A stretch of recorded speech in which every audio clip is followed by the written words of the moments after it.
Hey, what's going on, everybody? It's Three Bands. Just really wanted to jump up and do a quick video and talk about these half shells a little bit. I had a lot of interest in the half shells.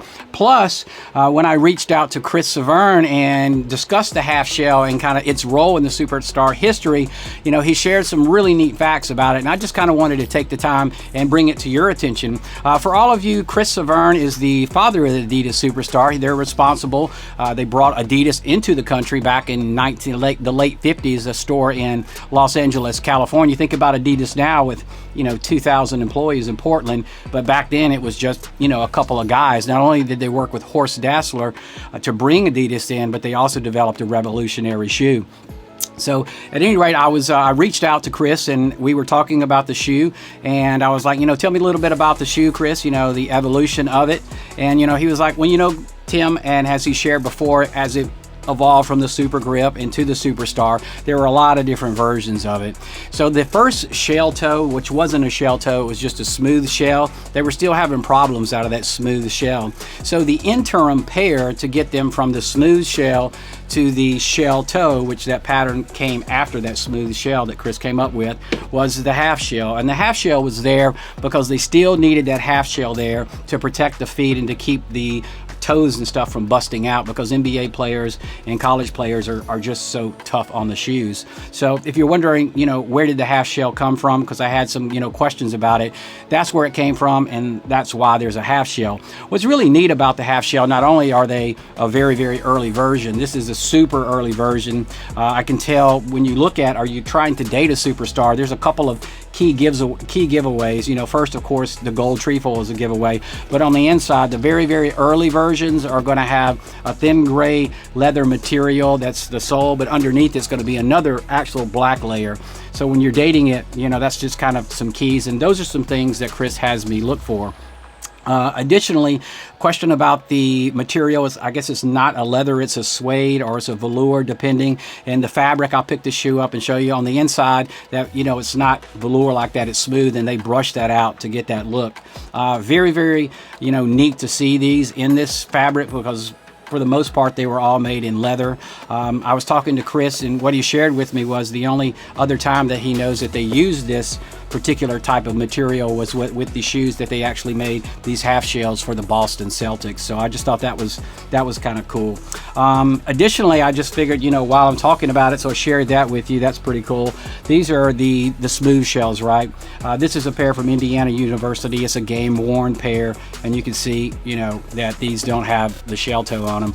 But what's really cool, and this is I brought this because you can see this is definitely a blue. And this is actually, you can't see it unless I put it up side by side. This is going to be a purple, which is just really a super neat purple. And this is a size 16, if you can believe it.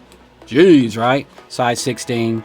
And, of course, it's probably going to be a big shoe, because these early shoes, especially the ones with the gold and that have the stripes that are in different colors, the reason why they had the stripes is because you could request the teams, the college teams and the NBA teams, they could request the different colors, and that's how they were able to get the shoes in the different variations. And additionally, that's why the shoes in these different colors are so hard to find. Not only that, but the athletes or the shoes could also request the shoes with the shell toe. They could request it without the shell toe, or they could even request it with the half shell, for instance, the Boston Celtics. So that was really, really neat. At the time, it was just super personalized in order to get them and the athlete the shoe that they were the most comfortable in. But at any rate, that's just a little bit about it. I'm gonna wrap it up. I don't want to keep talking. Just some beautiful shoes.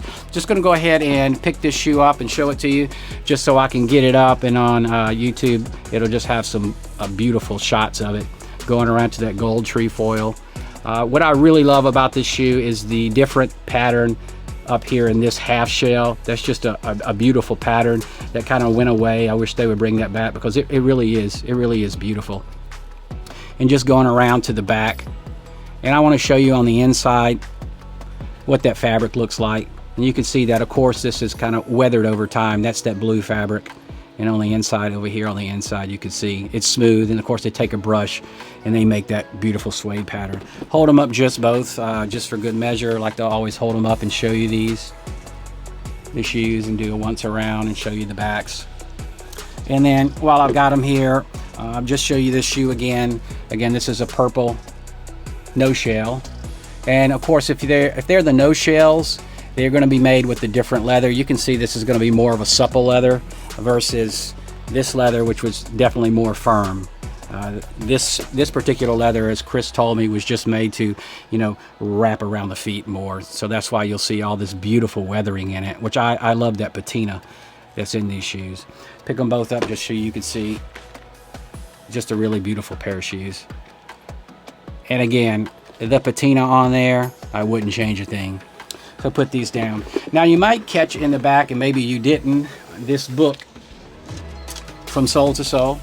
Jacques Chassin, Jason Coles wrote this book, and I'm just going to give you my thoughts and opinions, but not in this video, but in another video. I'll post it up. But this is just a sick book, and you know, I picked it up and couldn't put it down. But I'll tell you why in another video. At any rate, just wanted to talk about these half shells and kind of give you a little, you know, really cool information about it, because if you're like me, you collect what you love and you love stories. But until next time, this is 3 Band out. Peace.